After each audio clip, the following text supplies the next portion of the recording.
If you're new to the world of photography and content creation, you may be on the search for a new lens to add to your kit.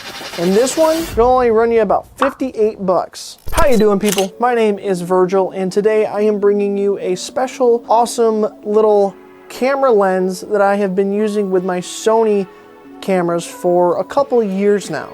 The first mirrorless camera that I ever bought was the Sony Alpha 5100, and I still have this thing because I use it for B-roll shots when I'm shooting videos, and I also use it to stream with because it's actually still a very good camera.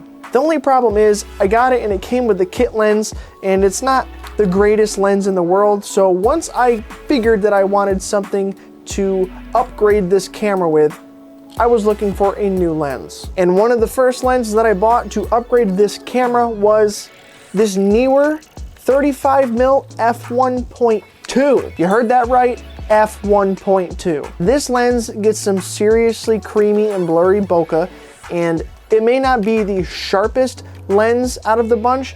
For $58, you get a very unique stylistic lens that shoots some pretty cool shots. Nowadays, I shoot on my Sony Alpha 6400 in 4K beauty, and you know, this lens does not get used as much like I used to back in the day, because this is one of the first lenses that I bought to venture out away from the kit lens, so it was really cool to me. Now I've got a handful of more lenses that are far better than this one, but far more expensive.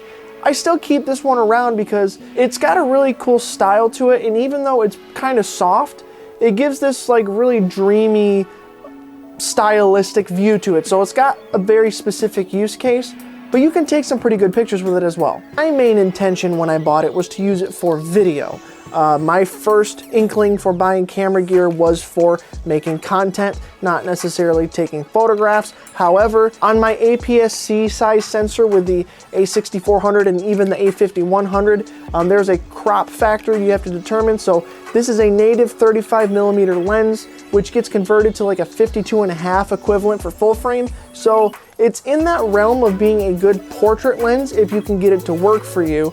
And this is a manual only lens. There is no connectors, there's no electronic connections to work with autofocus or anything. Your camera probably won't even recognize the name of this lens, and it may even prompt you when you first connect it to say that this is not a compatible lens. Even though it is, you just have to give it a name. Since I bought this lens, I had bought a hood to go with it just to kind of protect the glass, and because, well, it looked cooler and it had some uses to keep some of the light out of the way if you were using this in direct sunlight or direct light in your studio, and it adds some protection to the glass on the front end of this lens. So that is something I would highly recommend getting. It was fairly cheap. I don't remember exactly how much it was, but just something to think about. I think it's a really cool lens to have in my kit, even though it's like the cheapest lens that I have out of all of the lenses that I own. I still keep it around because, like I said, it has a very interesting style and look to it.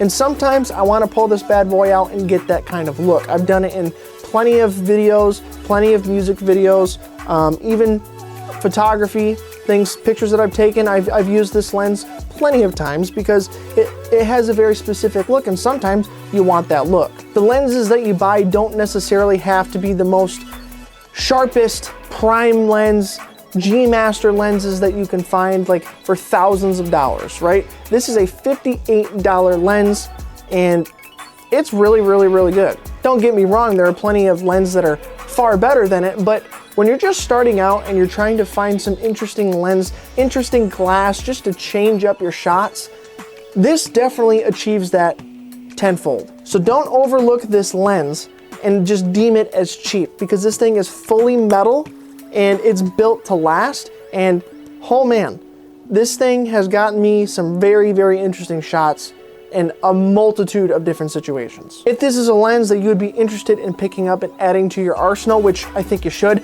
I will provide a link down in the description for you to go pick that up, and let me know what you think about this lens. Does it seem too cheap?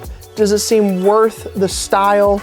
I don't know. I think it's a really interesting lens to keep around, and it's just something else to use when you get bored of everything else. But that's it for me. So before you go ahead and go check out this video over here and let me know what you think about that. Otherwise, I'm out of here. Thank you guys for watching. See you later.